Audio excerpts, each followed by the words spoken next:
প্রথমে হচ্ছে যে আমরা যে বিষয়টি দেখেছি সেটা হচ্ছে যে দুর্নীতি দমন কমিশনের মতো প্রতিষ্ঠান কোন দেশে একক মতো বাংলাদেশেও এককভাবে দুর্নীতি নিয়ন্ত্রণ করতে পারে না। তার উপরে কেন্দ্রীয় দায়িত্ব দুর্নীতি নিয়ন্ত্রণের, কিন্তু তার জন্য একটা উপযোগী রাষ্ট্রীয় এবং সামাজিক পরিবেশ লাগে। পুরো রাষ্ট্র এবং সমাজকে সম্পৃক্ত করতে হয় দুর্নীতিবিধি অবকাঠামোতে। সেই বিবেচনায় আমরা প্রাথমিকভাবে বেশ কিছু গুরুত্বপূর্ণ প্রস্তাবনা করেছি আমাদের দেশের অভিজ্ঞতা বৈশ্বিক চর্চার উপর নির্ভর করে। তার মধ্যে অন্যতম হচ্ছে যে আমরা আমাদের সংবিধানের 20(2) অনুচ্ছেদ যেটি আছে সেটাকে সংশোধন করতে চাই।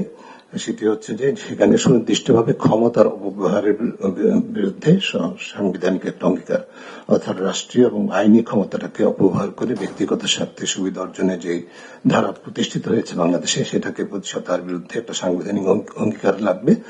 যেটা সুযোগ আমাদের সংবিধানে আছে 20(2) অনুচ্ছেদে এই সম্পর্কিত অনুপার্জিত আয় অবৈধ বিষয়টি ঘোষণা করা আছে। এর সাথে আমরা এই বিষয়টি জোরালোভাবে সংযুক্ত করতে চাই সুনির্দিষ্টভাবে। দ্বিতীয় যেটি সেটি হচ্ছে আমাদের বাংলাদেশে কোনো জাতীয় দুর্নীতি বিরোধী কৌশল নাই, কোনো নীতিমালা নাই। আমরা প্রস্তাব করছি, জোরালোভাবে সুপারিশ করছি যে একটি কৌশল প্রণয়ন করতে হবে যার মধ্যে এই যে রাষ্ট্রীয় এবং সামাজিক কাঠামোকে শুধু দুর্নীতি বিরোধী শুধু প্রত্যয় না, সক্ষমতা বৃদ্ধির জন্য যে অঙ্গীকারগুলো দরকার, দায়িত্ব এবং কর্তব্য সেটি নির্ধারণ করা, বিশেষ করে সকল রাষ্ট্রীয় এবং অরাষ্ট্রীয় প্রতিষ্ঠান এবং ক্ষেত্রে সেটির জন্য প্রযোজ্য হবে। এবং এই কৌশলটি প্রতিপালিত হচ্ছে কিনা সেটি পর্যবেক্ষণ মূল্যায়নের জন্য আমরা প্রস্তাব করেছি সংবিধানের 77 অনুচ্ছেদের সাথে সামঞ্জস্যপূর্ণভাবে ন্যায়পাল একটা কার্যালয় প্রতিষ্ঠা করা, যার দায়িত্ব হবে এই কৌশলের বাস্তবায়নের পরিবীক্ষণের বা প্রতিপালনের মূল্যায়ন করা ধারাবাহিকভাবে নিয়মিতভাবে। এরপরে যে বিষয়টি আমরা জোরালোভাবে সুপারিশ করেছি সেটি হচ্ছে যে বই দেওয়ার সাথে অসামঞ্জস্যপূর্ণ সম্পদ, অর্থাৎ সাধারণত যেটি বলা হয় কালো টাকা বৈধতা দেওয়ার যে বাৎসরিক রীতি আমাদের রাষ্ট্রীয় বা সরকারি ভাবে প্রতিষ্ঠিত করা হয়েছে বাংলাদেশে, সেটি চিরতরে বন্ধ করতে হবে। এরপরে রাষ্ট্রীয় এবং আইনি ক্ষমতার অপব্যবহারের অন্যতম যে আইনি সক্ষমতার ঘাটতি বাংলাদেশে সেটা হচ্ছে যে আমাদের দেশে কোনো স্বার্থের দ্বন্দ্ব নিরসন প্রতিকার আইন নাই। আমাদের এই ধরনের একটা আইন প্রণয়ন করতে হবে যার মাধ্যমে ব্যক্তিগত পরিচয় বা সম্পৃক্ততার দ্বারা প্রভাবিত হয়ে যে রাষ্ট্রীয় ক্ষমতা বা সরকারি ক্ষমতার অপব্যবহারের সুযোগ নেওয়া হয় সেটাকে রহিত করা যাবে এবং নিয়ন্ত্রণ করা যাবে। এরপরে একটি গুরুত্বপূর্ণ খাত যে বিষয় সেটি যেটি সাম্প্রতিক বিশেষভাবে আলোচিত হয়েছে, আমরা দীর্ঘদিন পর্যবেক্ষণ করেছি আমাদের দেশে যে বড় ধরনের দুর্নীতি হয়, অর্থ পাচার হয়, লুণ্ঠন হয়। বিশেষ করে অর্থ পাচার, যে আলোচিত অর্থ পাচারের ঘটনাগুলো সেটি যে মাধ্যমে হয়েছে সেটা হচ্ছে যে বেনামী কোম্পানি বা প্রতিষ্ঠানের বেনামী মালিকানা।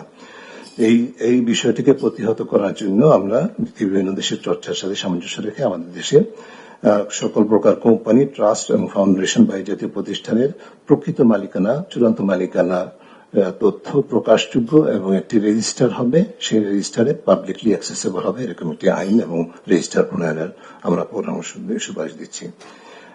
আমার পার্শ্ববর্তী কমিশন, নির্বাচন কমিশনের যে প্রস্তাবনা, নির্বাচন সংস্কার কমিশনের প্রস্তাবনার সাথে সামঞ্জস্যপূর্ণ কিছুটা সাংবিধানিক সংস্কার কমিশনের সাথেও, সেটি হচ্ছে আমরা রাজনৈতিক এবং নির্বাচনী অর্থায়নে স্বচ্ছতা এবং জবাবদিহিতা নিশ্চিত করতে চাই এবং সেই লক্ষ্যে নিশ্চিত করা হোক, সেই লক্ষ্যে কতগুলো সুনির্দিষ্ট পরামর্শ আমরা উপস্থাপন করেছি। আমি বিস্তারিত যাচ্ছি না।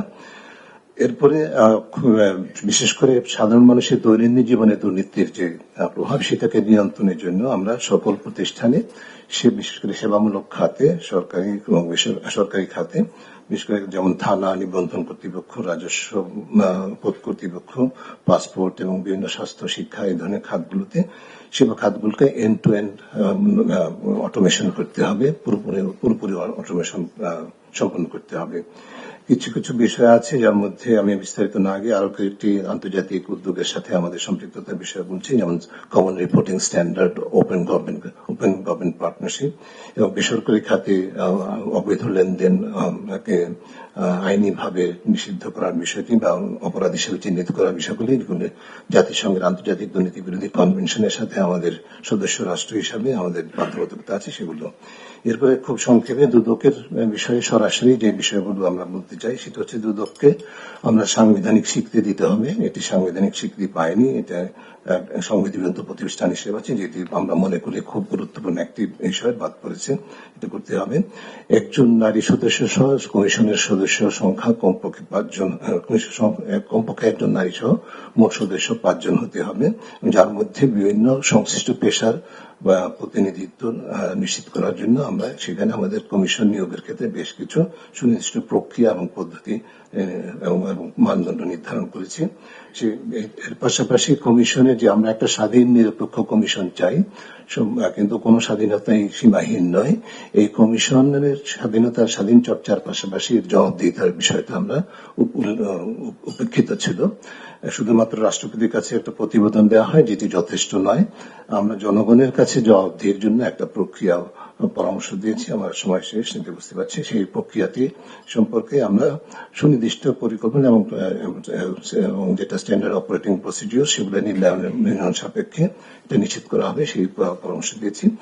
আর একটি বিষয় বলে শেষ করব, দুদকের যে অকার্যকরতার পিছনে অন্যতম যে কারণগুলো ছিল তার মধ্যে হচ্ছে দুদকের অভ্যন্তরে অনিয়ম দুর্নীতি আছে, অনাচার আছে। সেটি প্রতিষ্ঠা হচ্ছে বিভিন্ন কারণে, রাজনৈতিক প্রভাব, আমলাতান্ত্রিক প্রভাবের কারণে বিভিন্নভাবে, এবং পেশাগত বৈষম্য আছে দুদকে।